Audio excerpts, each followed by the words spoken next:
Bueno, este es un estudio, esta es la tercera parte de el tema que hemos tratado sobre Apocalipsis 14:1. Hoy es mayo 18 del 2019. Eh, el título es Y miré y aquí un cordero estaba en pie sobre el monte de Sión. Habla sobre los 144,000, la experiencia de los 144,000. Este video pues está siendo grabado. Tenemos una compañía de personas que nos están viendo en internet, entonces ya estamos llegando a los 520 suscritos al canal, entonces pues parte de una familia que no conocemos algunos. Y este mensaje pues también es para ellos, hermanos, para los que escuchen este mensaje, que sientan cada vez que pues estamos orando por ellos, por los mensajes que estamos enviando sean de edificación para ellos y para todas las personas de Babilonia que todavía están en Babilonia, que necesitan salir de Babilonia. Y es un llamado a que pues a terminar este estudio tengan más evidencias de por qué hay necesidad de salir de Babilonia los que están todavía en Babilonia. Apocalipsis 14:1, y miré y aquí un cordero que estaba en pie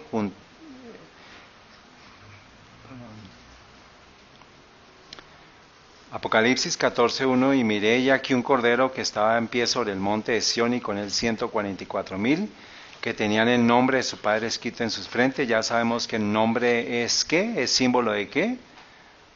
Del carácter. Y hemos estado estudiando tanto aquí como con las presentaciones del pastor Andrés Enríquez, cuál es la principal característica del carácter de Dios. Que Dios es amor, muy bien. Y todo eso está reflejado en el santuario, en lo que fue la cruz de Cristo. Es el resumen del amor de Dios, porque Dios entrega a su Hijo para que muera a cambio de nosotros. Y el versículo 12 nos dice: aquí está la paciencia de los santos, aquí están los que guardan los mandamientos de Dios y la fe de Jesús. Viene una prueba sobre toda la tierra, hermanos. Después de esa prueba es que va a declararse, Dios va a decir: aquí están los que guardan los mandamientos de Dios y la fe de Jesús. En este evento, en esta prueba que se avecina, es que se va a manifestar quiénes son los 144,000. Voy a mostrarles una información que compartió el pastor Andrés Enríquez, que es muy importante que la resaltemos aquí, porque ese va a ser el trasfondo de cómo el enemigo está operando la dialéctica hegeliana, que primero en Estados Unidos, para los años 70, se dio la legalización del aborto por medio de un caso que se llamó Roe versus Wade. Que pues lo menciona aquí. Roe versus Wade fue un caso judicial que se hizo en un estado, y hubo un conflicto por el tema del aborto, y eso se llevó hasta la Corte Suprema de Justicia, y la Corte Suprema de Justicia dictaminó Roe versus Wade, que era darle como un espacio a que las personas pudieran abortar por ciertas condiciones, ciertas características. Nosotros vamos a hablar de esto, hermanos, como el pastor Andrés Enrique lo mencionó, y pues todos los que creemos en la Biblia tenemos muy clara la posición que el aborto es un pecado, es una abominación a los ojos de Dios, que no hay justificaciones, a pesar que haya habido violación, haya habido, el niño no tiene la culpa de lo que hayan hecho, tanto el padre o la madre o ambos, o él no tiene la culpa. Entonces no debemos dejarnos enfrascar en esas discusiones, porque ya Dios juzgó qué es no matar. ¿Está bien? El aborto es un homicidio, y Dios juzgó el no matar. Entonces no vamos a entrar, lo que ya Dios juzgó, nosotros no tenemos cómo poder entrar en discusión. ¿Está bien? Pero el movimiento pro aborto ganó poco a poco, ha ido ganando poco a poco soporte en todos los estados, hasta que ya casi que en Estados Unidos cada estado está legalizado el aborto. Eso es lo que hizo Roe versus Wade. Ahora, hay un movimiento que arrancó con el presidente Donald Trump, que son los protestantes conservadores, es la Iglesia Católica conservadora, eligiendo a los senadores conservadores, y ahora están en la tarea de elegir a los jueces conservadores.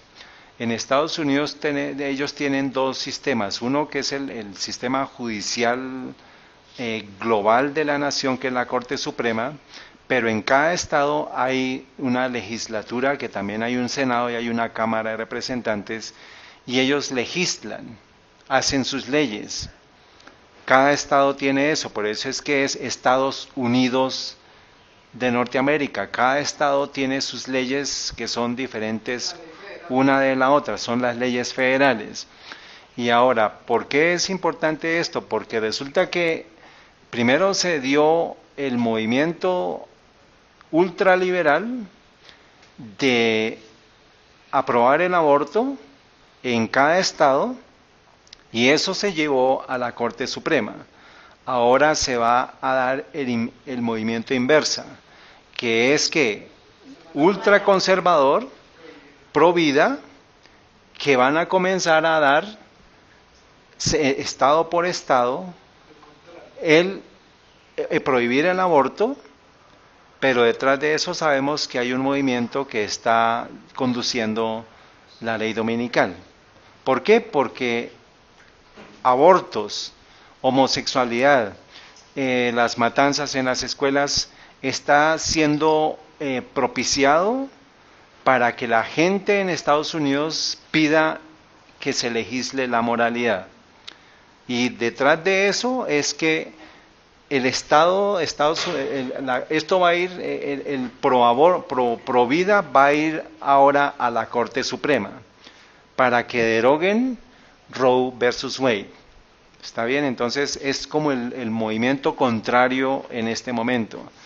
Y ya los senadores y Cámara son conservadores, y se están asignando los jueces federales que fueron desocupados en el tiempo de Obama, porque pues que ellos querían llenarlo con liberales, pero esa es la dialéctica que sabemos que pues se está jugando en este momento. Entonces se llenó ya todo de conservadores. Ahora ¿qué van a hacer?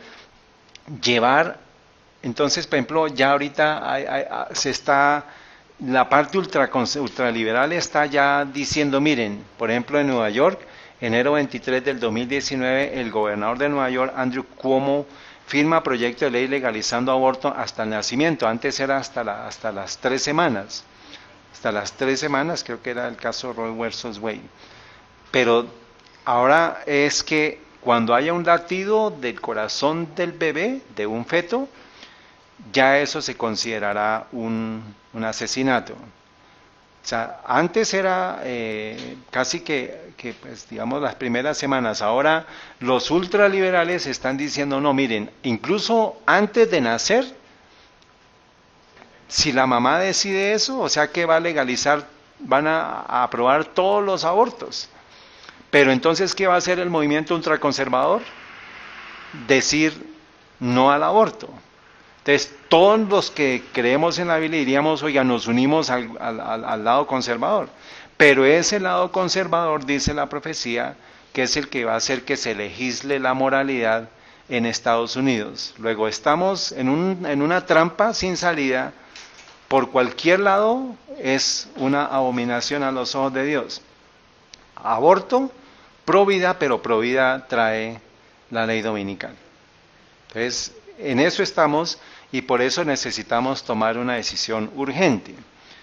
O sea, ya estamos, hermanos, esto fue en enero 23 del 2019. Entonces, ¿qué se da la reacción? Se manda el péndulo hacia la parte ultraliberal. ¿Y qué esperaríamos? Pues que el péndulo regrese hacia la parte ultraconservadora. Y miren la fecha, mayo 7 del 2019. Esto fue enero 23, legalización hasta el nacimiento. O sea que ya antes de nacer, la persona puede tomar la decisión de abortar. O sea que de ahí para abajo, pues todos los abortos están permitidos. Eso es un asesinato. Pero entonces ahora miremos la fecha, mayo 7 del 2019. ¿Cuántos meses? Febrero, marzo, abril, mayo, 4 meses. 4 meses, hermanos. O sea que los movimientos finales se están dando muy rápido. Dice, abortos después de 6 semanas ahora serán ilegales en Georgia. Creo que el Roe and Wade es hasta 6 semanas. Por eso dice que ya después de 6 semanas será considerado ilegal. Y dice el gobernador de Georgia, Kemp, ha firmado como ley del estado proyecto de latidos fetales, una ley que prohibiría el aborto después de que se detectara el latido de un embrión, que es lo que dicen. Pero nosotros sabemos incluso que antes de nacido, nuestro embrión estaba ante los ojos de Dios. Eso ya lo estuvimos estudiando en presentaciones anteriores. O sea que desde la concepción de Dios, desde el inicio de la creación de Dios, ya usted está ahí. Si usted nace, usted está en el plan de Dios. Entonces esto es un llamado para todas las personas que también estén pensando en algún momento abortar, hermanos, pues tengamos en cuenta que nosotros somos una obra de la creación de Dios. Dice, los defensores de los derechos al aborto han calificado el proyecto de ley como una prohibición efectiva del aborto en el Estado. Y ahora Georgia es un estado que valora la vida, dijo Kemp. Defendemos a los vulnerables. ¿Quién está? Esa dialéctica de quién es? De Laudato Si. Y ¿dónde queda Georgia? Aquí es Georgia. El pastor Andrew Enríquez mencionó el tema del cinturón bíblico, que son los estados que están resaltados en verde, en los cuales supuestamente se han dado son ultraconservadores, por decirlo, ¿sí? Pero eso es parte de la confusión y de la dialéctica hegeliana.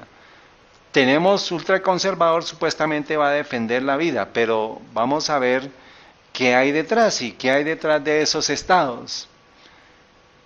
¿Qué les recuerda a ustedes en la historia de Estados Unidos? El sur versus el norte, la guerra de secesión o la guerra de la Unión contra los confederados. ¿Y qué estaban pidiendo los del sur? Esclavitud. Esto ya es aquí pan casero integral. De mayo 14, acuérdense, mayo 7 fue Alabama.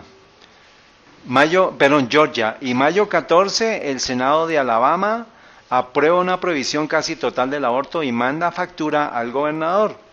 Dice, el martes el Senado de Alabama aprobó un proyecto de ley que penalizó el aborto en casi todos los casos, aprobando las restricciones más amplias del procedimiento de los Estados Unidos.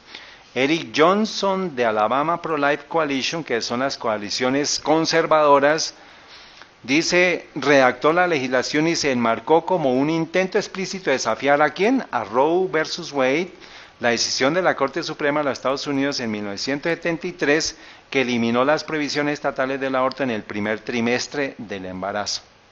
¿Está bien? Entonces ya se está dando el péndulo hacia el lado conservador. ¿Y qué estados van? Georgia, Alabama. Y vamos a ver estado por estado que van a comenzar a legislar en contra del aborto en el cinturón bíblico, porque supuestamente el cinturón bíblico son los estados que son ultraconservadores, pero la historia no miente. Dice el artículo, mayo 7 del 2019, el cinturón de la Biblia en los Estados Unidos, el cinturón bíblico se extiende por todo el sur de Estados Unidos y quizás más allá, pues ya les mostré a ustedes en panorama grande. Dice aquí, a finales del siglo XVIII y el siglo XIX, las denominaciones bautistas, especialmente los bautistas del sur, comenzaron a ganar popularidad hasta el punto en el siglo XX, cuando el protestantismo evangélico podía ser el sistema de creencias definidoras en la región conocida como el cinturón de la Biblia. O sea que de, de lo que conocemos de la historia, este cinturón bíblico fue el que estuvo a favor de ¿qué?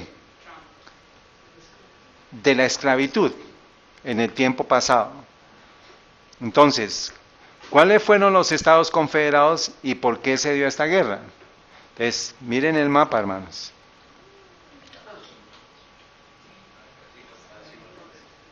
Entonces, dice aquí el mapa político de los estados secesionistas en gris, incluyendo los estados en disputa que eran Missouri, aquí está por acá arribita, y Kentucky, en azul los estados a favor de la Unión. Entonces aquí había, no sé exactamente estos territorios que pasaban, de pronto estaban no tan poblados, no sé exactamente qué era, pero miren hermanos la correspondencia, los estados secesionistas versus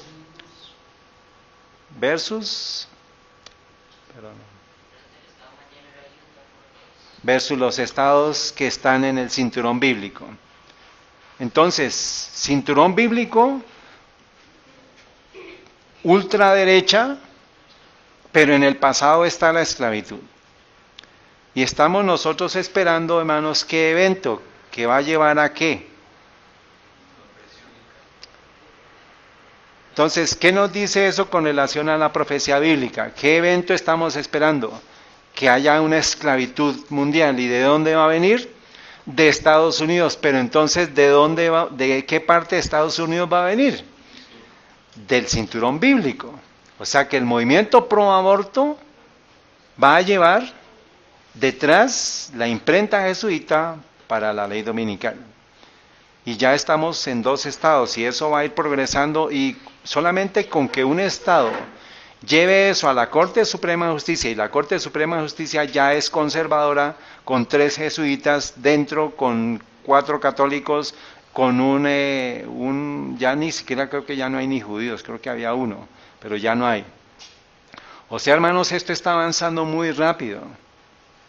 Y eso es lo que tenemos que tener en mente para todas las decisiones que tengamos que tomar en este tiempo. O sea, está una realidad, ya están dándose los eventos. Entonces, Estados Unidos es una bomba de tiempo. Por eso es muy importante que sepamos de dónde provendrá la esclavitud mundial. Pues ya en el tiempo de Abraham Lincoln se paró a defender la Constitución, se paró a defender la libertad de los esclavos, para que no hubiera esclavitud, y los estados secesionistas que eran de toda la línea masona, de toda la línea de las sociedades secretas que había en Estados Unidos, no pudieron con eso, pero están de regreso. Estamos otra vez viendo el resurgir del conflicto, pero ya va a ser a nivel masivo, va a ser a nivel mundial. O sea que la Revolución Francesa a la americana está a la vuelta de la esquina. En Europa todos los movimientos se están dando.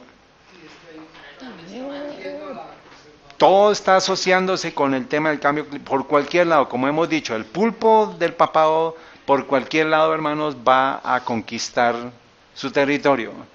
Y es ahí donde el pueblo de Dios tiene que saber en dónde estamos parados en la profecía bíblica. Entonces, es de nuevo el mismo sistema. Se crea el caos mundial, se crean los 2 sistemas, pro aborto y pro vida, y luego se va a forzar la moralidad.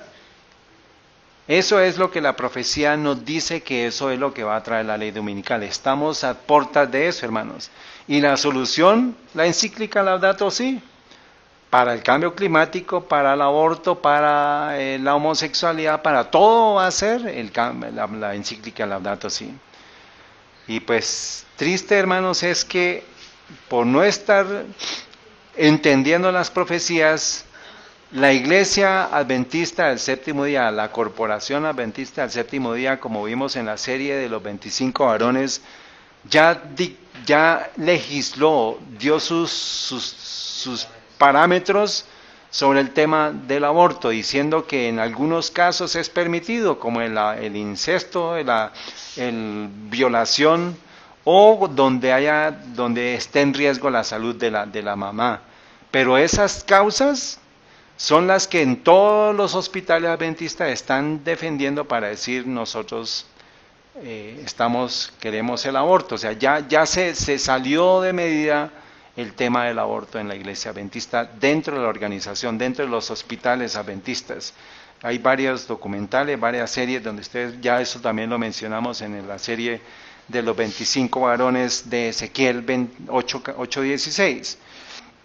Ahora, ¿dónde fueron dados los mandamientos de Dios por segunda vez? Ya lo vimos. ¿En dónde fueron dados por segunda vez? ¿Dónde fueron dados por primera vez? En el Edén. ¿Y por segunda vez?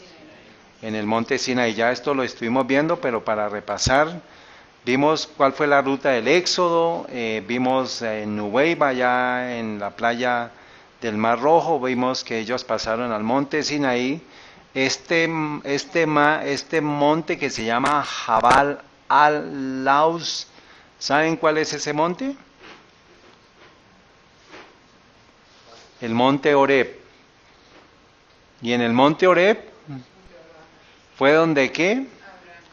Donde se partió la roca. De allá fluyó el agua.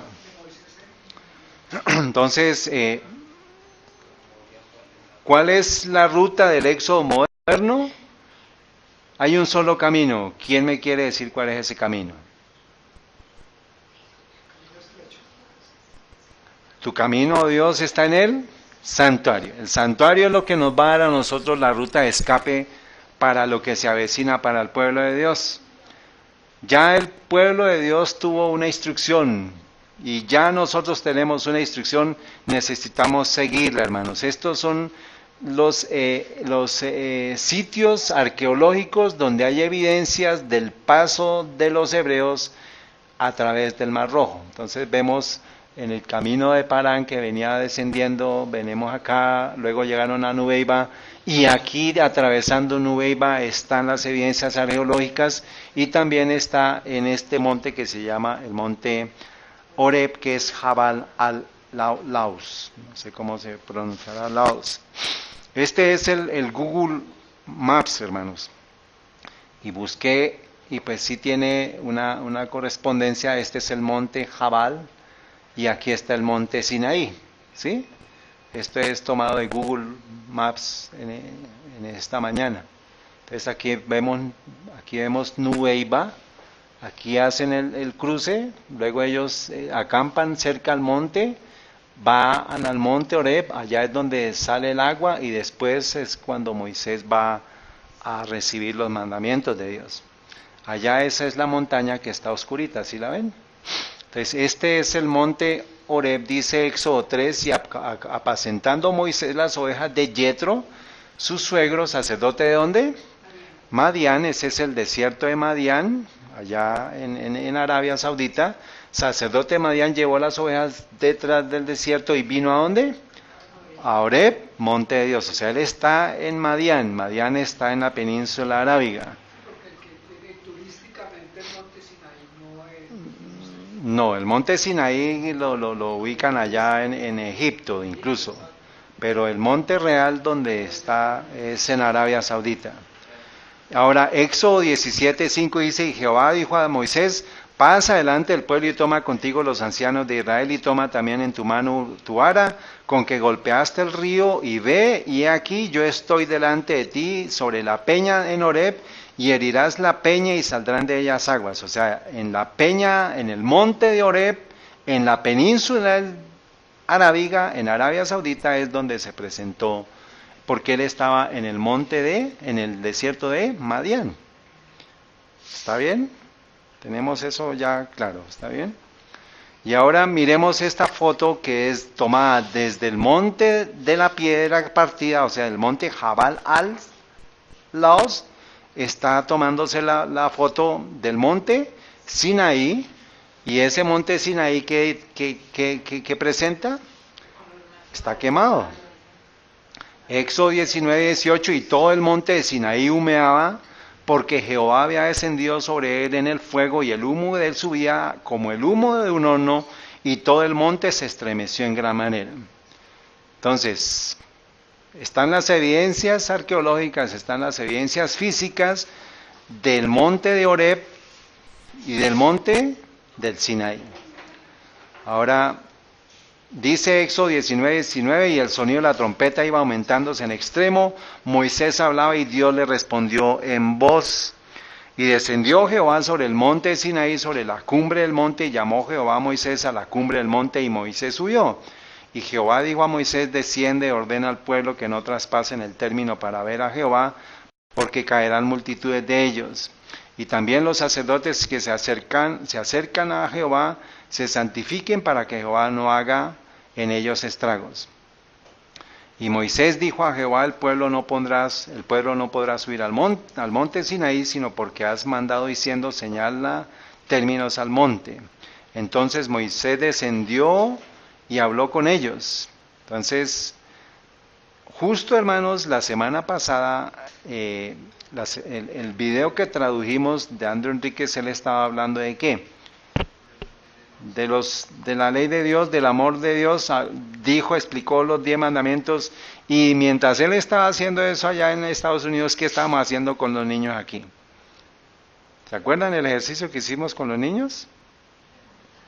Entonces, hermanos, el Señor está moviendo a su pueblo para que nos enfoquemos, para que nos concentremos en la ley de Dios, y todo lo que está haciendo el mundo, hermanos, para querer borrar todas las evidencias que hay de ella. Y algo muy importante que menciona el pastor Andrew Enríquez, que pronto nosotros no lo tenemos como muy en cuenta, y es importante que siempre empecemos, cuando citemos los mandamientos de Dios, empecemos en Éxodo 21. Dice, y habló Dios todas estas palabras diciendo, yo soy Jehová tu Dios que te saqué ¿de dónde? De la tierra de Egipto, de casa de servidumbre, de casa de siervo, de casa de esclavitud. Y sigue ahora los mandamientos de Dios, ya los citamos, pues están aquí. Pero esa fue la antesala, el Dios presentándose en el monte Sinaí, con señales, con truenos, relámpagos, con fuego mismo, consumidor, y que pues el pueblo de Dios quiso huir de la presencia de Dios, y el único que pudo estar presente fue Moisés. Sigue dando los mandamientos de Dios, el cuarto mandamiento, el quinto mandamiento, el sexto mandamiento, pues por cuestión de tiempo, pues sabemos, pues ya no lo sabemos, no vamos a repetirlos.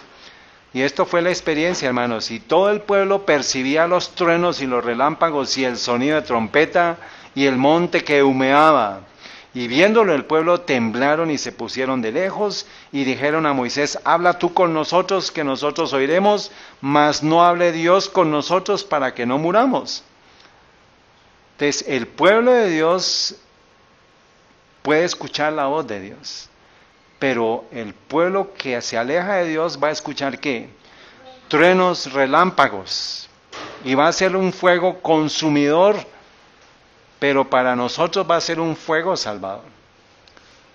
Eso es la polarización que se va a dar en este tiempo, hermanos, para que tomemos unas decisiones adecuadas. Dice, y dijeron, pero en el verso 21, verso 20, y más respondió el pueblo, no temáis, y Moisés respondió al pueblo, no temáis, que para probaros vino Dios, y para que su temor esté en vuestra presencia, y no, ¿qué es entonces el temor de Dios? No pecar. ¿Y qué es pecado? Transgresión de la ley. O sea, ¿qué es temor? Guardar los mandamientos, por amor. Porque Cristo murió porque el hombre transgredió la ley de Dios.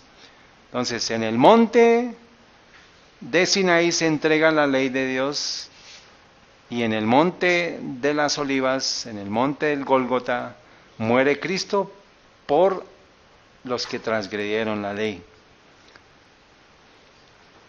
Y Jehová dijo a Moisés, así dirás a los hijos de Israel, vosotros habéis visto que he hablado desde el cielo con vosotros, no hagáis conmigo dioses de plata, ni dioses, les vuelve otra vez a decir, aléjense de la idolatría, vuelvan a mí, y dice, vendré a ti y te bendeciré. Y si me haces un altar de piedra, no las labres de cantería, porque si alzas tu herramienta sobre él, lo profanarás. O sea, eran piedras. Y hermanos, hagan la tarea, busquen Moisés, Madián,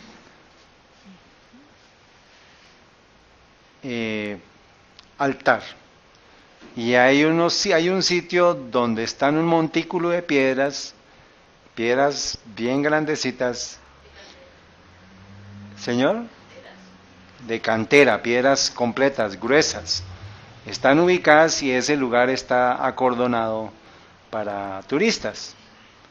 Entonces, esas evidencias están en esa península.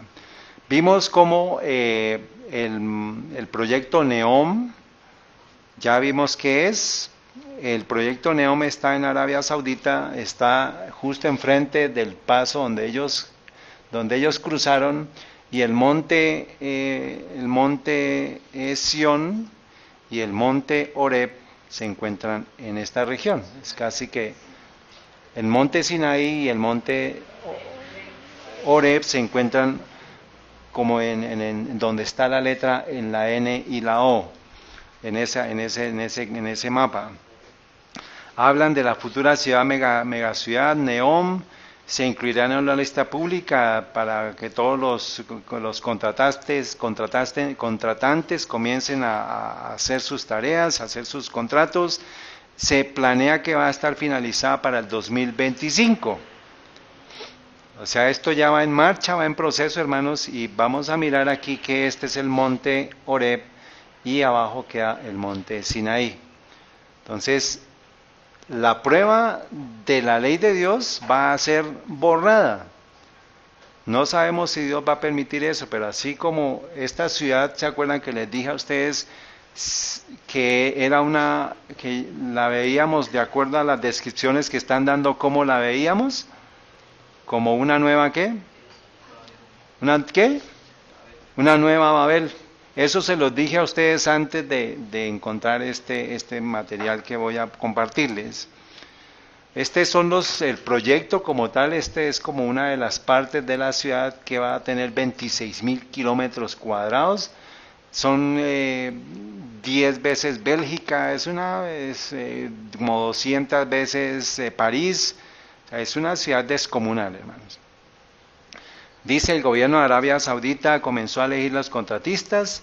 El proyecto de la ciudad de Neom está previsto que esté terminado para el año 2025. Es otras fotos, otras visiones. Dice Neom, ciudad de robots. Esta es la página en blanco que necesita para escribir el próximo capítulo de la humanidad. Así es como los promotores de Neom prevén la nueva mega ciudad de 500 billones de dólares y 26,000 kilómetros cuadrados en Arabia Saudita. El nombre de Neom se une a Neo, palabra latina en nuevo, con M que representa Mostaqbal, que es la palabra ahora para futura. ¿Y qué dijimos de esas dos? ¿Qué vimos? ¿Qué entendimos? Que es nombres latinos con árabes, pues esa es la unión que se está dando en el mundo entero, hermanos, pero bajo la bandera de la Iglesia Católica. Dice, la línea sobre el próximo capítulo de la humanidad suena grandioso, pero hay planes en marcha para que la ciudad muestre lo último de todo, desde cultivos marinos, autos, aviones autoconducidos, servicios públicos automatizados, moneda virtual. Neom también el gobierno ha prometido será completamente alimentado por energía renovable. Habrá robots, muchos de ellos, como podría esperarse, de un reino que otorgó derechos de ciudadanía a una robot. ¿Se acuerdan de Sofía? Arabia Saudita fue el primer país en conceder una ciudadanía a un robot, o sea, le está dando derechos. Y si ese robot pide derechos, pues los va a reclamar, porque está comunicado. Los robots tienen todo un sistema de interconectividad Wi-Fi que les permite tener acceso a todas las bases de datos de información que hay en Internet para poder decir lo que quieran. Y eso es lo que hace parte. Después vamos a continuar la serie de las tecnologías 5G, porque eso es lo que va a alimentar a los robots. Esa tecnología de 5G, las microondas, eso es lo que va a ayudar a que eso se alimente y facilita a los robots, pero ¿a quién les va a destruir?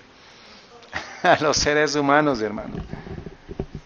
Dice, En Neom, los robots probablemente superarán a los residentes. Los robots jugarán ciertamente, como sugieren los discursos de Mohammed bin Salman, una gran parte en esta nueva metrópolis. Al anunciar el plan declaró: queremos que el robot principal y el primer robot de Neom sea Neom. El robot número 1, todo tendrá un vínculo con la inteligencia artificial, con el Internet de las cosas. ¿Se acuerdan? En la 5G dijimos que esa era la conectividad de las cosas.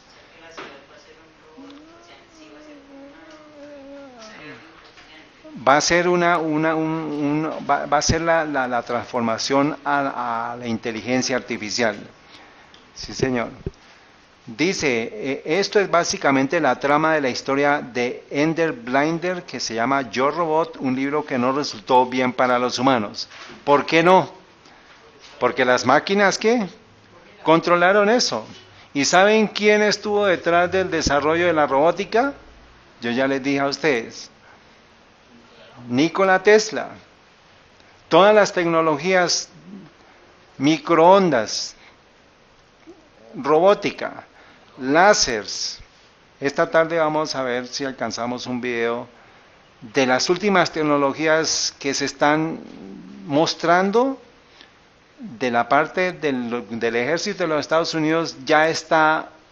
Se hizo un contingente de todo este arsenal de temas de microondas, rayos láser, robótica.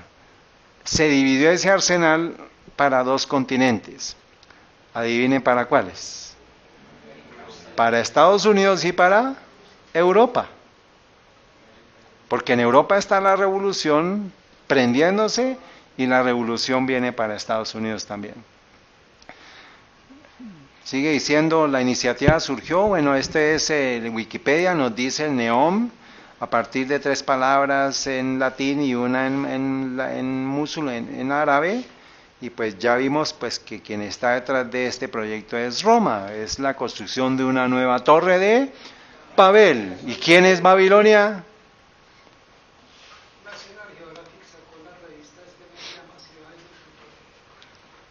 National Geographic. Bueno, vamos a mirarla. Muy bien. Es otra página que también muestra, dice, perspectiva de la secreta megaciudad sin construir Neom antes de la visita real de Arabia Saudita, la ciudad económica del rey Abdullah, imagen a través del Times. Esta otra muestra el mapa, aquí vemos Nubeiba, ¿sí ven? Y es probable, yo les había dicho a ustedes que yo creía que iban a construir en esta plataforma, pero al parecer ellos van a construir, porque este es el punto más cercano, van a construir, pero es un punto más profundo. Entonces no se sabe si lo hagan acá o acá, porque aquí es la parte más somera, ¿se acuerdan? Aquí es donde cruzó el pueblo hebreo, por este lado. Vamos a poner aquí por aquí cruzó el pueblo hebreo, y ellos están planeando construir los puentes aquí en este punto, pero el monte Horeb y el monte del Sinaí se encuentran en esta zona oscura. ¿Sí la ven? Esta es la zona oscura donde Dios posó y entregó la ley de Dios. Entonces, esto es un desafío, hermanos. Dios dando su ley y el hombre, ¿qué? Queriendo destruirla. Este es el artículo que les dije, hermanos. Octubre 27 del 2018, hasta esta semana lo encontré. Neom, Babilonia, una historia sin fin. O sea que Dios está despertando a muchas personas a la verdad. Sigue diciendo, ¿quién quiere su parte de Neom antes de la nada? ¿Qué nación, si las naciones aún existen, quiere su parte de la gran torta babilónica antes de la caída infernal? Hermano, esto me erizó. Está hablando de la caída de Babilonia, está hablando de lo que viene para Babilonia, y está diciendo, miren, apenas empieza este proyecto, la señal es que Babilonia caerá muy pronto. Es un blog que se llama Poison Quotidien, está en francés. Ahí están las referencias para que ustedes las busquen. Dice Neom, veneno cotidiano, si dice así. Neom, proyecto faraónico, una ciudad futurista de 26.000 kilómetros cuadrados, donada por el padre, al príncipe Mohammed Ben Salman de Arabia Saudita, pronto organizará la venta de boletos compartiendo un gran pastel de más de 500.000 millones de euros. Por supuesto, todas las naciones están luchando para tener incluso una migaja de este increíble proyecto, una ciudad ultramoderna como 250 veces la ciudad de París. Les dije 200, son 250 veces la ciudad de París. Una ciudad que en estos tiempos caóticos al final del ciclo anuncia el advenimiento del nuevo orden mundial y la llegada de un cierto anticristo en su hogar, proclaman algunos. Neom, Babilonia. La historia como está escrita para la eternidad se repite otra vez. Para que el príncipe nunca olvide que depende de alguna manera de la tutela de los Estados Unidos de América, el asunto sucio con el que los medios oficiales repasan la versión oficial durante todo el día. Hubo un asesinato de un periodista que pues está ligado con todo este proceso del control de los Estados Unidos. Dice, porque este era un periodista que estaba denunciando un poco de cosas y pues lo silenciaron. Y está todas las uniones. Dice, la cuerda es demasiado obvia y el titiritero muy mal camuflado. ¿Se acuerdan el video de la cabra? Son títeres, todo es títeres. El titiritero muy mal camuflado es una excelente vacuna de refuerzos. Incluso 500.000 millones de dólares mi príncipe apenas protege. O sea, hablando del faraón, del árabe, del príncipe árabe, apenas protege contra los chanchullos, los crímenes y otros ataques de bandera falsa que los Rothschild y los Rockefeller han estado alimentando durante más de 2 siglos. De toda la historia, hermanos, de las guerras, se concluye, la historia lo ha dicho, este señor lo está diciendo en este artículo. Los Rothschild son los testaferros del Vaticano y los Rockefeller son los testaferros de la banca europea. Pero detrás de ellos, ¿qué son ellos? Los Rothschild son los testaferros del Vaticano. ¿Y quiénes son los que están detrás del Vaticano? Los jesuitas. Detrás de este proyecto, hermano, lo está diciendo este artículo. Toda la historia que hay detrás de la bestia que sube el abismo que hemos estudiado son los jesuitas y han usado a la banca internacional para crear y deshacer y crear todas las revoluciones que han existido, desde la Revolución Francesa. Eso es lo que un estudioso en la historia va a encontrar cuando estudie la historia de la Revolución Francesa. Y de ahí en adelante siguió la revolución americana, la revolución americana fue la antesala de la revolución francesa. Primero fue la americana, después la revolución francesa y después se vinieron todas las revoluciones, la revolución rusa y de ahí en adelante todas las revoluciones, las guerras, primera guerra, segunda guerra y la guerra que se está preparando. Ya vemos Irán en el escenario, vemos a Estados Unidos en el escenario y esos son los pánicos que va a haber de angustia de gentes, hermanos. El mundo está en conmoción, se nos están dando todos los avisos por todo lado y se está construyendo una nueva torre de Babel, justo en el sitio donde Dios dio su ley.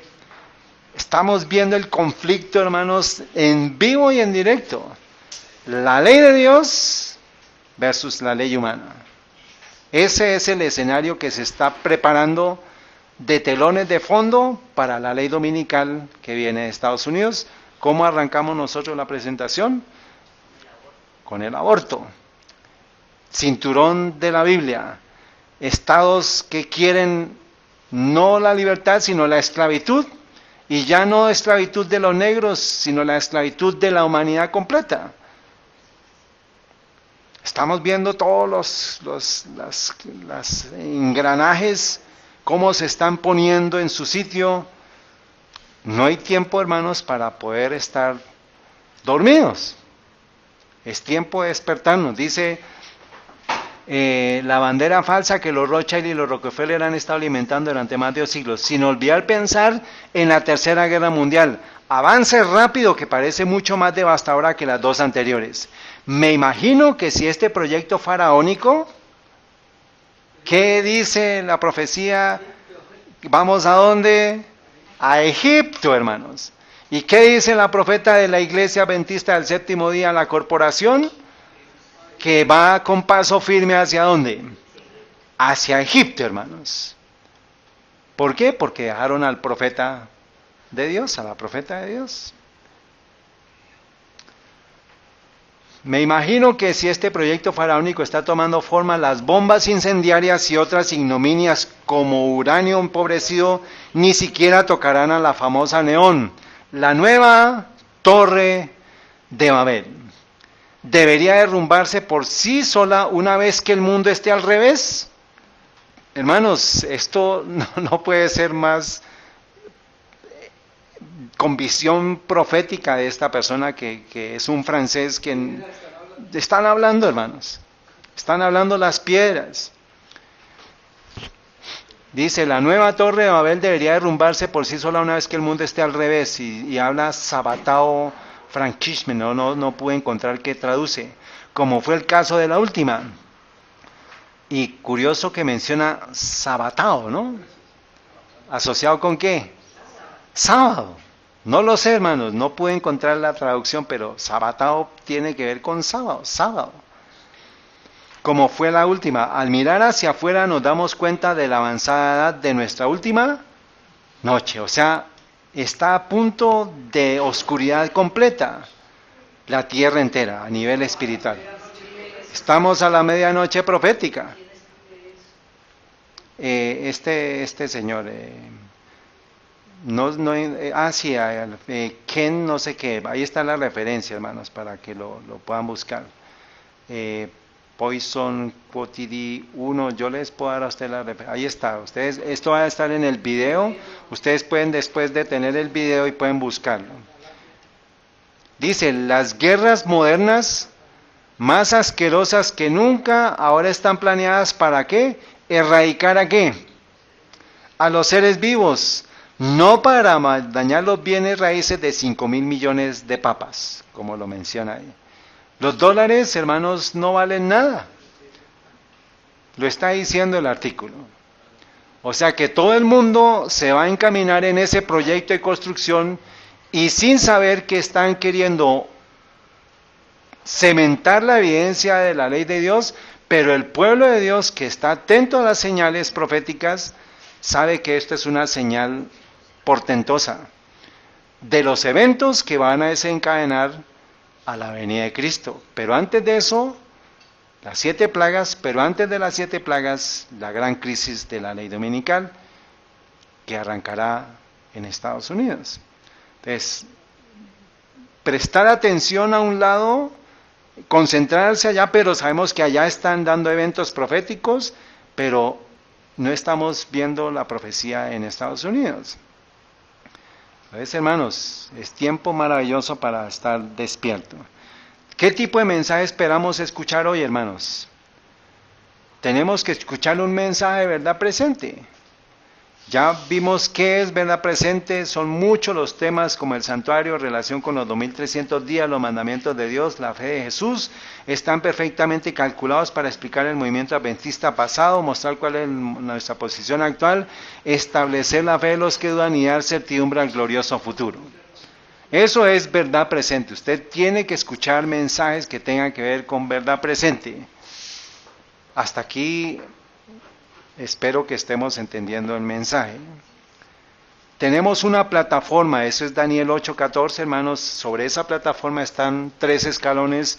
El mensaje, el primero, el segundo, el tercer ángel. El mensaje del cuarto ángel resume los otros mensajes y me dice: vi una compañía se mantenía de pie, bien guardada y firme, negando su apoyo a aquellos que querían trastornar la fe establecida del cuerpo. O sea, todo aquel que quieras apoyar o quitar las evidencias de la fe adventista, va a ir en contra de la voluntad de Dios. O sea, tenemos esa fe, tenemos esas doctrinas, tenemos esos pilares, no se puede mover ni una sola clavija, ni un solo peldaño, nada se puede mover. Hay de los que muevan un bloque, una clavija de estos mensajes. Y pues como eso es verdad presente, hermanos, hoy 2019 tenemos que escuchar mensajes que tengan que ver con eso. Vamos a mirar algo. La semana pasada estuvimos estudiando qué escalón. El primero, que es el temor a Dios, darle gloria a Dios. Vamos a mirar el peldaño número 3. Samuel, quiero que tú me ayudes. Apocalipsis 14:9 dice: y el tercer ángel lo siguió diciendo en alta voz: si alguno adora a la bestia, ¿quién es la bestia, Samuel? El sistema papal, muy bien. Y a su imagen, Sebas. ¿Quién es la imagen de la bestia? Protestantismo apóstata, Estados Unidos. Y recibe la marca, hermana Soledad, ¿qué es la marca de la bestia? Muy bien, Samuel, domingo obligatorio. Dice, y recibe la marca en su frente. ¿Qué significa que sea en su frente? ¿Ah? ¿Quién dijo? ¿Conciencia? ¿Quién dijo? Muy bien. Voluntad o conciencia, esa es la parte frontal. En el lóbulo frontal está la conciencia. O en su mano, ¿qué significa que vaya a recibir la marca el domingo obligatorio en su mano? Tiene que ver con trabajo, hacer, labor. Y él también beberá el vino de la ira de Dios. ¿Qué es la vino de la ira de Dios, hermana Enis? Las plagas. ¿Dónde encontramos ese texto? Apocalipsis 15:1, acuérdense. Y 16 también nos lo dice. 7 plagas finales. El cual es vaciado puro en el cáliz de su ira y será atormentado con fuego y azufre delante de los santos ángeles y delante del Cordero. ¿Quién es el Cordero? Y esa figura del Cordero, ¿de dónde viene? Del santuario. Muy bien. Jesucristo, el Hijo de Dios, inmolado. ¿Dónde encontramos qué profeta nos habla de la inmolación de Cristo? Isaías, ¿qué capítulo? Muy bien. Y el humo del tormento de ellos sube para siempre jamás, y los que adoran a la bestia. ¿Quién es la bestia de nuevo? El sistema papal. Y a su imagen. ¿Quién es la imagen? Es protestantismo apóstata. No tienen reposo ni de día ni de noche, ni cualquiera que reciba la marca. ¿Y cuál es la marca? Domingo obligatorio. Hasta que no sea obligatorio no hay marca de la bestia, pero para el pueblo de Dios ya está siendo sellado. ¿Está bien? ¿Y qué es el nombre? Entonces, así como Dios tiene un pueblo que tiene el nombre de Él en su frente, que es santidad a Jehová, que es el amor a Dios, que es el atributo del carácter de Dios, pues ¿cuál es lo opuesto a amor? ¿Y qué es entonces va a ser el carácter de quien tenga el nombre de la bestia? Persecución, hermanos. ¿Qué es lo que ha sido la historia de la bestia? Persecución, muerte. Muerte a los disidentes, muerte a los herejes, muerte a los que estén en contra de sus principios. Y el papado no ha cambiado. Eso es lo que sabe un protestante adventista del séptimo día, y eso es su obligación, y por eso estamos compartiendo esta información, para que las personas que no conocen de esto lo sepan. Apocalipsis 18:4, como hacemos parte, hermanos, el mensaje del cuarto ángel hace parte, integra los tres, el mensaje del tercero y del segundo, el mensaje del primero, el segundo y del tercer ángel. Y por eso están los colorcitos. El mensaje del tercer ángel está en rojo, y por eso la parte final del mensaje del cuarto ángel también está en rojito. Y en Apocalipsis 18:4 me dice: y oí otra voz del cielo que decía: salid de ella. ¿De dónde tiene que salir el pueblo de Dios? Babilonia. Claro, porque en los versículos del 1 al 3 nos habla de Babilonia, que es Roma papal. Dice: salid de ella, pueblo mío, para que no seáis partícipes de sus pecados y para que no recibáis de sus plagas. ¿Está claro hasta acá? El tercer ángel tiene un componente con el cuarto ángel. Hasta el cuarto ángel tiene un componente del mensaje del tercer ángel. Están las fechas donde se comenzaron a predicar todos los mensajes. Todo esto ha sido conocimiento del pueblo adventista desde 1888, cuando se entendió la justificación por la fe, y eso implica que hemos entendido los mensajes del primero, del segundo y del tercer ángel. Esto es un resumen para usted, adventista del séptimo día, que necesita conocer la verdad.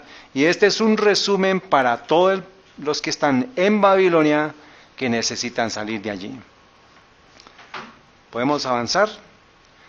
Entonces, pregunta, Samuel, ¿cómo vamos a evitar beber del vino de la ira de Dios? Tienes que citarme algo que esté en Apocalipsis 14, 8. Vuelvo a leer Apocalipsis 14, del 9. Si alguno adora a la bestia y a su imagen y recibe la marca en su frente o en su mano, él también beberá el vino de la ira de Dios. Entonces, ¿cómo vas a evitar esto, Samuel?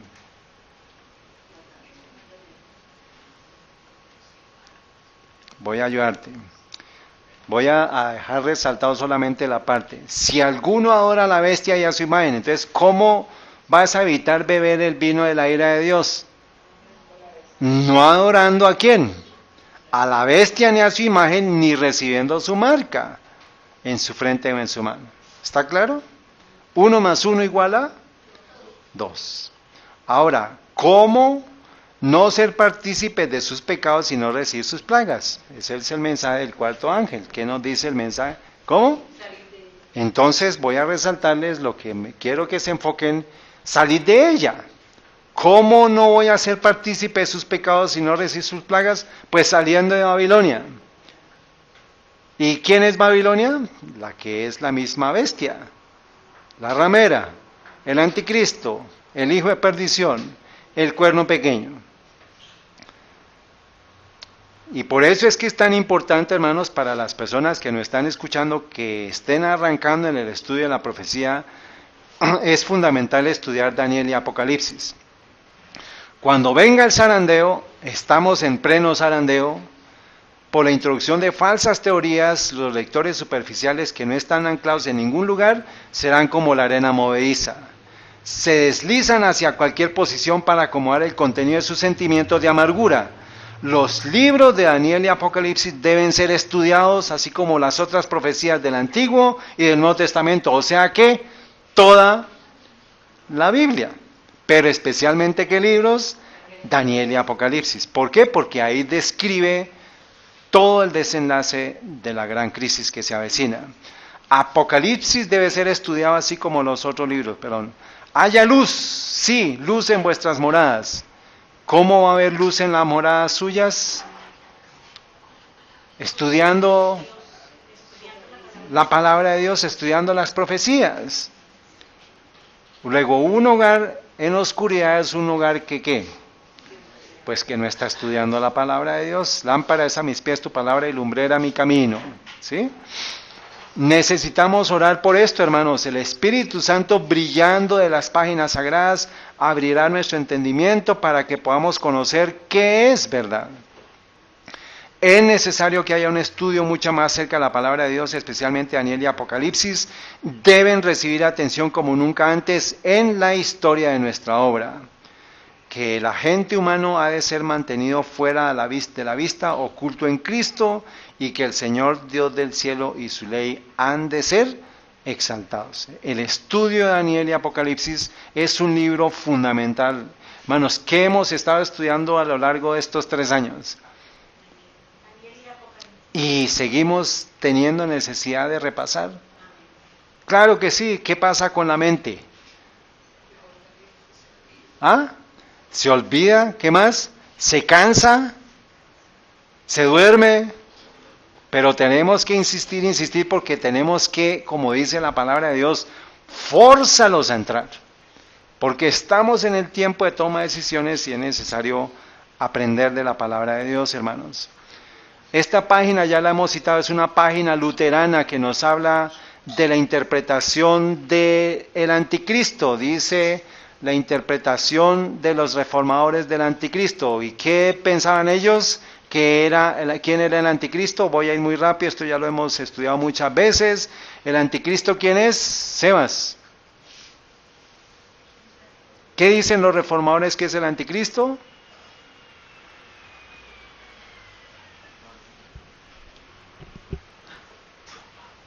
¿Ah? La abominación desoladora.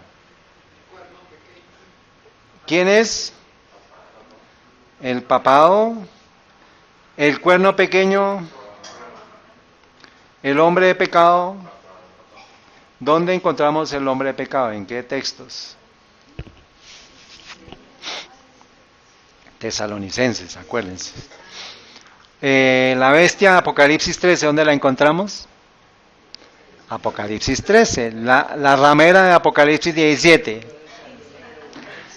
Babilonia, Apocalipsis 17. Todo eso lo pensaban los protestantes, los reformadores, hermanos. Y vamos a concentrarnos en ¿quién? En el cuerno pequeño. ¿Nosotros como movimiento adventista somos protestantes? ¿Lo sabemos? ¿Y creemos?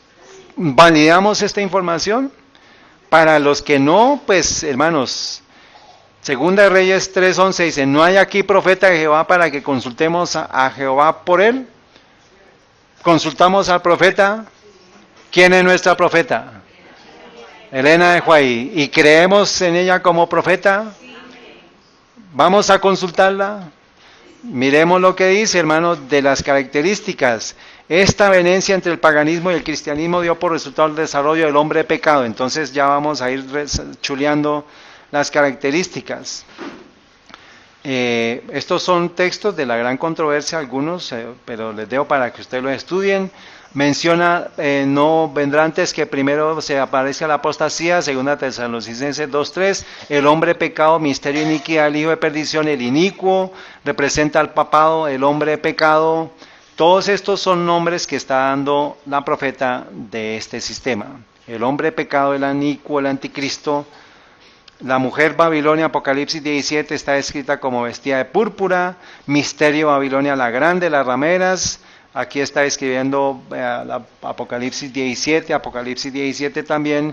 Y todo dice, ella es Roma. O sea, eso lo sabemos nosotros por la profeta que sabemos que es de Dios. Por cuanto cuando veáis en el lugar santo la abominación desoladora, ahí vemos la abominación desoladora, que habló el profeta Daniel, nos manda Daniel, entonces el que lea entienda, y eso está asociado con el hombre de pecado, porque con el cuerno pequeño, porque el cuerno pequeño está en Daniel, está en la descripción de Daniel. Y dice, no está alejados del tiempo cuando los primeros discípulos seremos obligados a buscar refugio en lugares desolados y solitarios. O sea que la historia se va a repetir, hermanos. Así como el sitio de Jerusalén por los ejércitos romanos fue señal para que huyesen los cristianos de Judea, así la asunción del poder por parte de esta nación, los Estados Unidos, con el decreto que imponga el día de descanso papal, será para nosotros una amonestación. Entonces será el momento de abandonar las grandes ciudades y prepararnos para abandonar las menores en busca de hogares retraídos en lugares apartados entre las montañas. ¿Qué es lo que nos provee la información protestante? La vía de escape para los eventos que se avecinan. Si usted no tiene clara la interpretación profética de quién es el anticristo, usted no va a poder identificar la señal para salir de las ciudades. Esto no es gratis, hermanos, pero así como está dado para la salvación, también está dado ¿para qué? Para la perdición, si usted no lo cree. El mandamiento, los 10 mandamientos dice, acuérdate que yo te saqué de la tierra de Egipto. Y empieza la lista de los 10 mandamientos. Si usted no guarda los mandamientos de Dios, ¿dónde se va a quedar? ¿Dónde va a regresar? A Egipto, hermanos. No hay opción. ¿No? O usted toma la decisión para salvación o toma la decisión para perdición. O sea, aquí ya se acabó el valle de la indecisión. O seguimos los mandamientos de Dios o seguimos la tradición humana. O estamos vislumbrando la Jerusalén celestial que tiene el arca de los mandamientos de Dios, o estamos esperando la construcción de Nehom. Hermanos, la ciudad celestial versus la ciudad terrenal. La ciudad celestial del futuro, que ya es, versus la ciudad celestial humana que no es. Y el mundo está empecinado ya, hermanos. Ustedes pueden buscar la información. Todas las grandes tecnologías, las grandes compañías están pensando en ¿qué? Nehom. Pero nosotros estamos esperando ¿quién?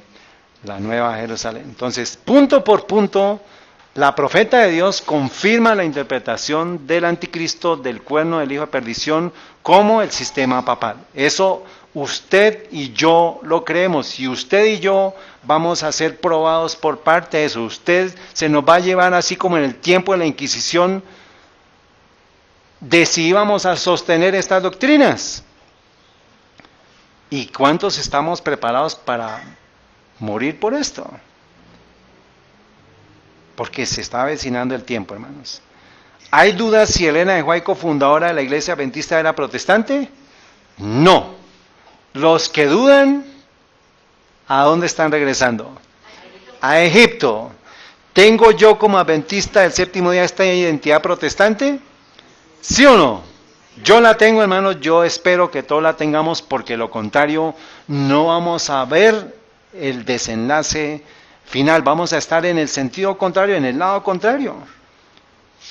Hermanos, ojalá que estemos entendiendo esto.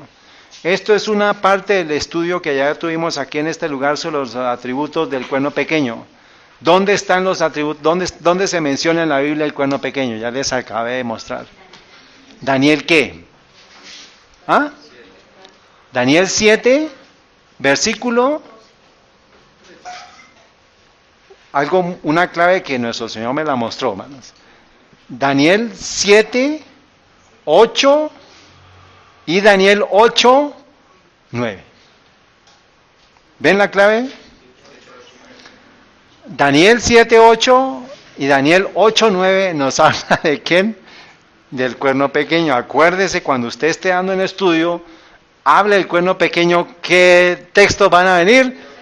Daniel 7, 8 y Daniel 8, 9. Búsquenlo, por favor. ¿Quién me quiere leer Daniel 7, 8 y quién me lee Daniel 8, 9?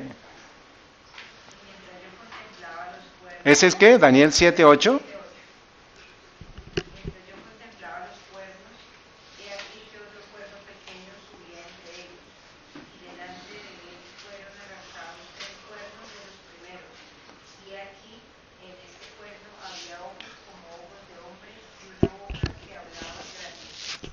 Grandezas. Por favor, revisen sus versiones y vamos a hacer una pequeña corrección, que es grandes cosas. La original dice grandes cosas en ese texto, y en los textos siguientes, cuando habla de grandezas, habla de grandes cosas. Es muy importante que mantengan el original, que es grandes cosas.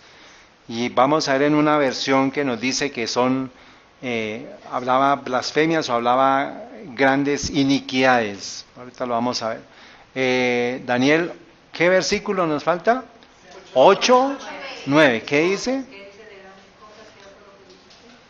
Señora. Es grandes cosas. Si dice grandes cosas, está bien. Ahora, Daniel 8, 9. ¿Qué dice Daniel 8, 9?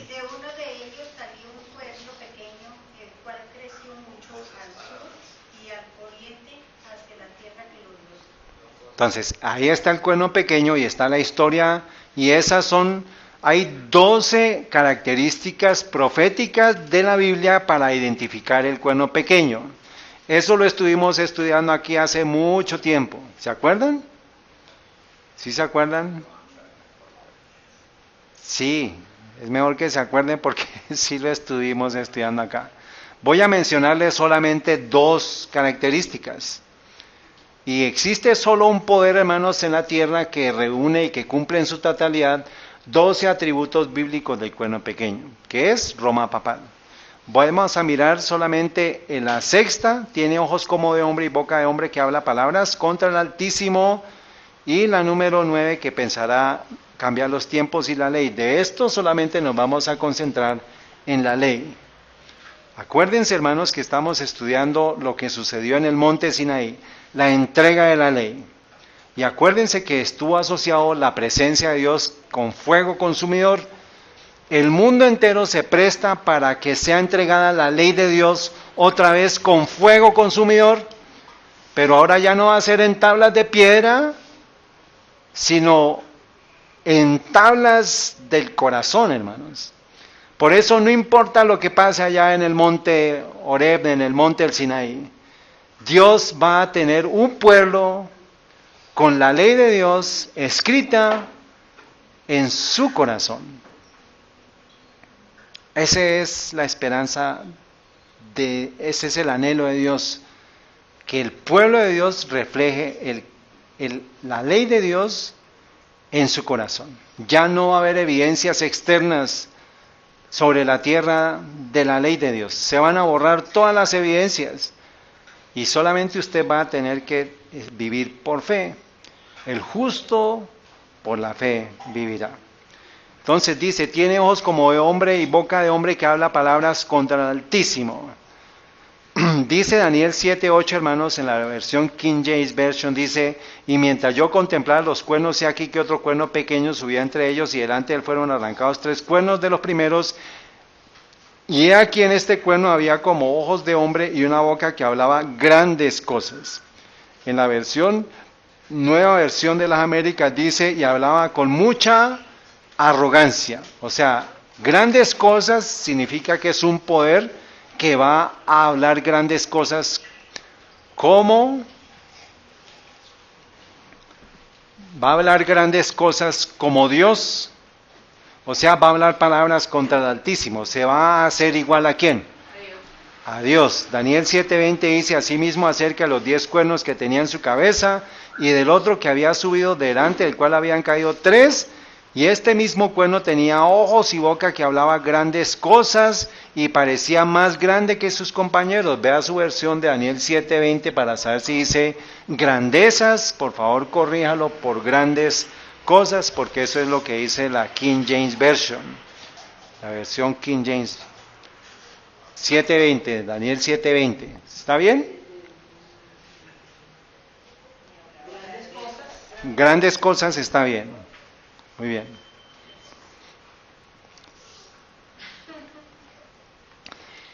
Ahora, la nueva versión de las Américas dice, la nueva Biblia de las Américas dice, y de su boca, y una boca que hablaba mucha arrogancia.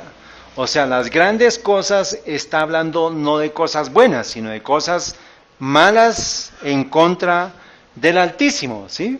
Porque está asociado con la sexta característica, que tiene ojos como de hombre y tiene una boca de hombre que habla mucha arrogancia. Daniel 7:25, y hablaba palabras contra el Altísimo, y a los santos del Altísimo quebrantará, y pensará en mudar los tiempos y la ley, y entregados serán en su mano hasta tiempo y tiempos y la mitad de un tiempo. Esa es la profecía ¿de qué? De los 1260 años. Entonces estamos hablando del cuerno pequeño, estamos hablando de ese poder que va a hablar palabras contra el Altísimo, y tiene como boca de hombre y ojos como de hombre. Vamos a mirar qué quiere decir que tiene ojos como de hombre y boca de hombre. Dice 1 Samuel 16:7, y Jehová respondió a Samuel, no mires a su parecer, ni a lo grande de su estatura, porque yo lo he rechazado. Porque Jehová no mira lo que mira el hombre, porque el hombre mira lo que está delante de sus ojos, pero Jehová mira el corazón. Entonces, este poder, ¿por qué tiene ojos como de hombre? Porque va a juzgar como hombre, pero va a hablar palabras contra el Altísimo. O sea, va a hacerse como Dios, porque va a juzgar lo que Dios ya juzgó. Dice Isaías 6:5, entonces dije, ay de mí que soy muerto, porque siendo hombre de inmundos labios y habitando en medio de pueblo que tiene labios inmundos, han visto mis ojos al Rey. O sea que cuando tiene boca de hombre, tiene boca de inmundicia, tiene boca inmunda, este poder. ¿Está claro? Muy bien, hay un libro histórico, ahorita lo vamos a leer, dice Romanos 2.1, por lo cual eres inexcusable, hombre, quien quiera que seas, tú que juzgas, porque lo que juzgas a otro te condenas a ti mismo. Y este poder se tomó la atribución de poder juzgar, pero por sus palabras será condenado él mismo, será juzgado él mismo, porque hay uno solo que condena, que juzga es Dios. Dice La Verdad Triunfante de un pionero adventista que se llama La Verdad Triunfante, Wilkinson, página 153, es un historiador, dice lo siguiente: el Papa siempre ha sostenido que su tradición es de igual autoridad que las Escrituras. Teniendo ojos como de hombre, está citando Daniel 7:8, el papado gritó que más poder, más poder. Eso es lo que significa que tiene ojos de hombre y boca de hombre. El ansia de poder, más destrucción, más poder. Eso es lo que conoce un protestante del carácter del papado. Dice, está en ellos los papas el poder de juzgar los delitos en contra de las leyes para imponer y redimir penas. Esta autoridad judicial aún incluirá la facultad de perdonar pecados. Esto habla con blasfemia, estamos hablando de cómo tiene la boca este poder blasfemo. Por su ordenación sacerdotal, el sacerdote recibe el poder de ofrecer sacrificios, es decir, de celebrar la Eucaristía, para perdonar pecados, para bendecir, para predicar, para santificar. Esto es una blasfemia, hermanos. El único que santifica es Dios. A los ojos de Dios y de su corte celestial, ya no es un hombre, hablando del sacerdote, es un niño, ni un niño de pecado de Adán, sino un alter Christus, otro Cristo. O sea que cada sacerdote es ¿qué? Un alter Cristo. ¿Qué es un alter Cristo?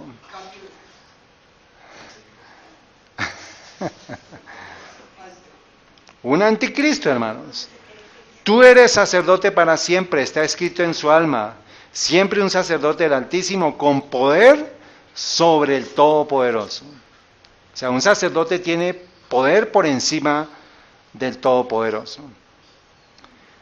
Con respecto al cuerpo místico de Cristo, es decir, de todos los fieles, el sacerdote tiene el poder de las llaves, el poder de entregar a los pecadores al infierno, de hacerlos dignos del paraíso y de cambiarlos de esclavos de Satanás a hijos de Dios. ¿Quién hace eso en verdad? Cristo es el único que nos quita de las garras del pecado y nos pone a ser hijos de Dios, no el sacerdote. Dios mismo está obligado a acatar las sentencias de sus sacerdotes, ya sea para indulto o perdón. Dios se adhiere a ellas, hablando de las decisiones. El soberano Señor del universo solo sigue al funcionario al confirmar en el cielo todo lo que éste decía sobre la tierra.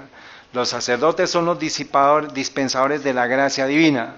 ¿Quién es el dispensador en verdad de la gracia divina? Cristo. Luego estos son unos anticristos. Los dispensadores de la gracia divina y los asociados de Dios, ellos son la gloria y las columnas de las inmuebles de la iglesia. Son las puertas de la ciudad eterna. ¿Quién es la puerta de la ciudad eterna? Cristo. Yo soy el camino, yo soy la puerta. A través de todos ellos se llegan a Cristo. Son los guardianes vigilantes a quien el Señor ha confiado las llaves del reino de los cielos. Son los comisarios de la casa del rey.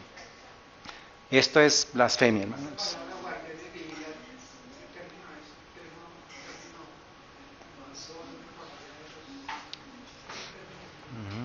¿Es el Papa Dios? Es muy cierto que los papas nunca han aprobado o rechazado este título, Señor Dios el Papa. El Papa y Dios son lo mismo, por lo que tienen todo el poder en el cielo y en la tierra. Constantino dice, el Papa que siendo Dios no puede ser juzgado por el hombre. El Papa no es solo representante de Jesucristo, Él es Jesucristo mismo. Ahora intentará cambiar los tiempos y la ley, nos vamos a enfocar solamente en la ley. Daniel 7:25, y pensará en mudar los tiempos y la ley. En la versión nueva, nueva Biblia de las Américas dice, intentará cambiar los tiempos y la ley. Entonces es el intento. Pensar significa intentar cambiar, querer hacer un cambio. Ahora, si todos los atributos anteriores describen un poder que va en contra de Dios y que ha hecho en su palabra, ¿qué es lo que pensará cambiar la bestia? Pues los tiempos dados por quién y la ley dada por quién. Solamente me voy a concentrar en la ley de Dios, hermanos, porque este es un resumen. Entonces, ¿a qué tiempo y qué se refiere? Pues a la ley dada por Dios y a los tiempos dados por Dios. Con su boca, ¿qué dice el cuerno pequeño del anticristo? Sobre su autoridad de cambiar la ley. Vamos a leer. El Papa tiene tan grande autoridad y poder que puede modificar, explicar, interpretar las leyes, incluso las divinas. El Papa puede modificar la ley divina. El Papa tiene el poder de cambiar los tiempos para derogar las leyes. Ahora, los 10 mandamientos está en el lado izquierdo del catecismo y en el lado derecho vamos a ver lo que dice la Biblia. Vamos a ir muy rápido. El primer mandamiento, amarás a Dios sobre todas las cosas según la tradición. El primer mandamiento dice, no tendrás dioses ajenos delante de mí. El segundo mandamiento, según la tradición, es no tomarás el nombre de Dios en vano. Corresponde al tercer mandamiento de no tomar más el nombre de Jehová tu Dios en vano, que lo complementa más la Biblia, porque no dará por inocente Jehová que tome el nombre de Dios en vano. Tercer mandamiento, santificar las fiestas, corresponde al cuarto mandamiento, o sea, equivaldría supuestamente, pero pues no puede corresponder porque dice, acuérdate del sábado, reposó Dios el séptimo día, por tanto Jehová bendijo y santificó el sábado. El cuarto mandamiento, honra a tu padre, corresponde al quinto mandamiento. Sexto mandamiento, el quinto mandamiento de la tradición corresponde al sexto. Sexto corresponde al séptimo. Séptimo, no robarás, corresponde al octavo. El octavo, no dirás falso testimonio ni mentirás, corresponde al noveno. El noveno dice, no desearás la muerte del prójimo y no codiciarás la casa de tu prójimo. Eso se condensa en el décimo mandamiento. Por eso es que ellos pues cuadraron todo para quitar el segundo mandamiento y alterar el resto. Alteraron el primero, desaparecieron el segundo, alteraron el segundo, alteraron el tercero, el cuarto, perdón, alteraron también el verdadero quinto mandamiento. Corresponde en sí el quinto mandamiento, el de no matarás, no cometerás actos impuros, aquí es no cometerás adulterio ni fornicarás, sí corresponde a no robar.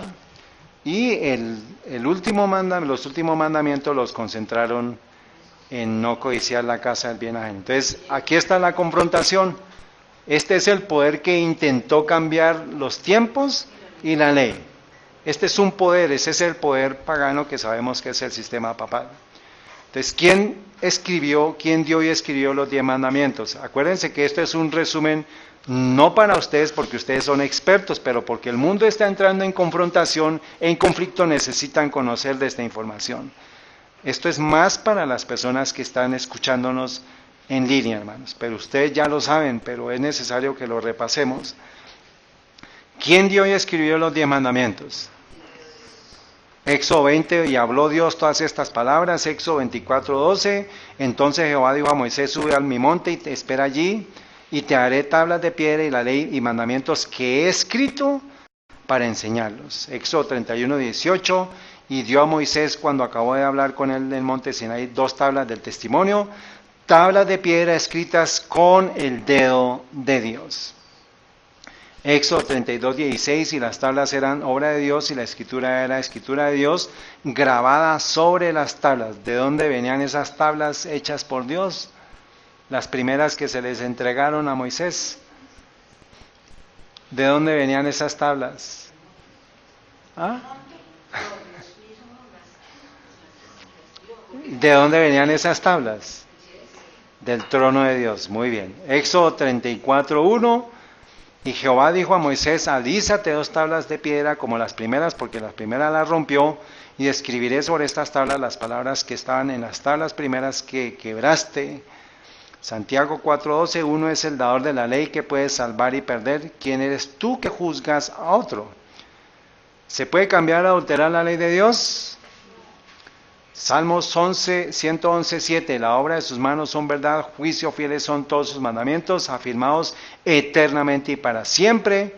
Salmos 119, 151, 52, todos tus mandamientos son verdad, hace ya mucho que he entendido tus testimonios que para siempre los has establecido. 172 del mismo Salmo, hablará mi lengua tus palabras porque tus mandamientos son justicia. Salmo 148, porque Él mandó y fueron creados, la ley no será quebrantada. Mateo 5, 17, no pensé,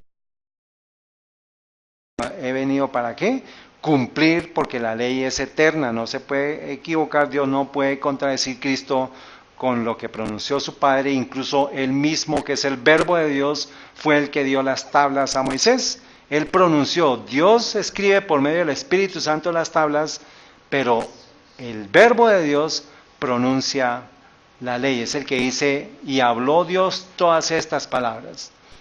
Eso es para que lo sepamos y lo confirmemos. ¿Con cuáles tablas nos quedamos, hermanos? ¿Con las humanas o con las de Dios? ¿Qué mandamiento va a guardar la simiente de Dios? La ley de Dios. ¿Y cuál va a ser el punto del examen, hermanos? Cuando el profesor dice, saquen una hoja y pongan su nombre, ¿qué pasaba en nosotros?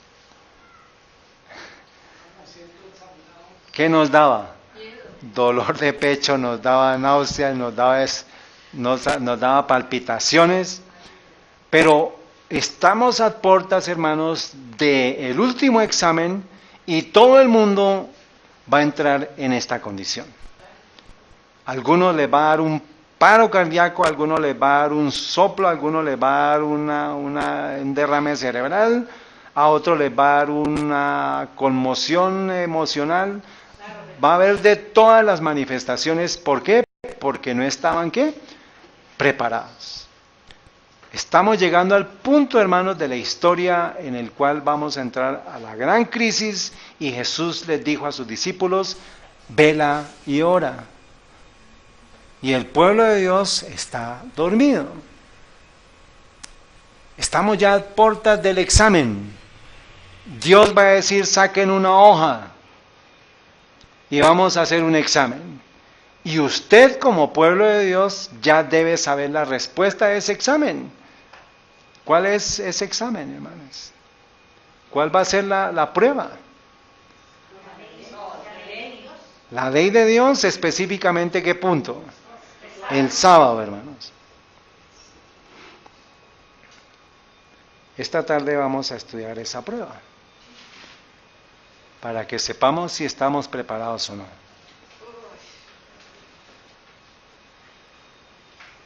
Entonces, ¿cómo estamos, hermanos? ¿Cómo estamos preparados para esa prueba?